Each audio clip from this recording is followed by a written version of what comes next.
ভাৰতবৰ্ষৰ যশস্বী প্ৰধানমন্ত্ৰী নৰেন্দ্ৰ মোদী ডাঙৰীয়াৰ গুৱাহাটী যিটো বিস্ফোৰক প্ৰকল্পত তেখেতে আনুষ্ঠানিকভাৱে চাহ বাগিচাৰ ৰাইজক ডিজিটেল পটা দিয়াৰ কাম শুভাৰম্ভ কৰিলে।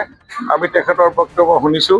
আমি সকলোৱে আজি খুমটাই বাগিচাত ইয়াত চাৰ্কল অফিচাৰ সহ চাহ বাগিচাৰ ৰাইজৰ লগত আমি একত্ৰিত হৈ তেখেতৰ সেই বক্তব্য আমি শুনি শ্ৰৱণ কৰিলোঁ।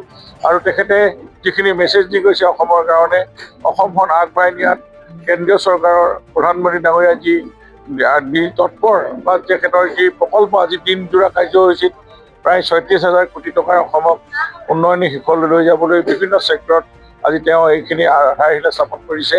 আৰু বিশেষকৈ আজি আমাৰ এই মাটি পটা দিয়াত চাহ বাগিচাৰ ৰাইজক তেখেতৰ নিজৰ হাতেৰে আজি মাটি পটা প্ৰদান কৰি গৈছে।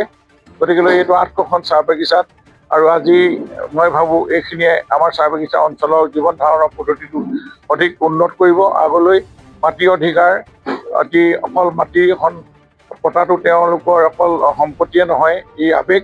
গতিকেলৈ চাহ বাগিচা অঞ্চলৰ দীৰ্ঘদিনীয়া দাবী অসম চৰকাৰখনে সমৰ্পণ কৰিছে।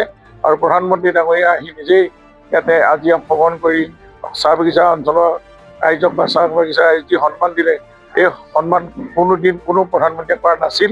গতিকেলৈ আজি দিনটো চাহ বাগিচা ৰাইজৰ কাৰণে অতি আনন্দৰ দিন, গৌৰৱৰ দিন। ইয়াৰ পৰৱৰ্তী সময়ত চাহ বাগিচা অঞ্চলৰ ৰাইজৰ য'ত বহি আছে তেখেতসকলৰ পটা ডিজিটেলি পটা তেখেতসকলে পাব। গোটেইবিলাক বাগিচাত চাৰ্ভে চলি আছে। আৰু আনুষ্ঠানিকভাৱে নিৰ্বাচনৰ আগতেই আমাৰ চৰাইদেউ জিলাৰ মাহমৰা সমষ্টিৰ দবা বাগিচাত আমি অহাকালিলৈ যিসকলে পটা পাইছে তেখেতক আমি আনুষ্ঠানিকভাৱে বিতৰণ কৰিম।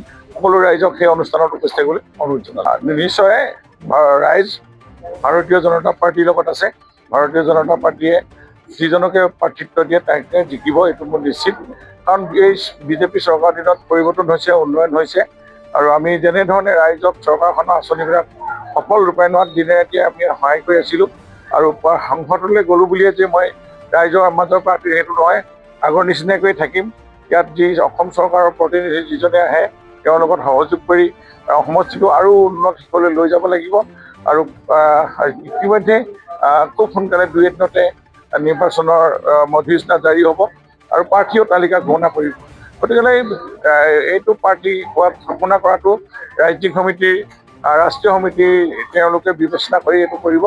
আৰু ইয়াত যাকে দিয়ে তাকে পদুমফুলত ভোট দি জয়যুক্ত কৰিব।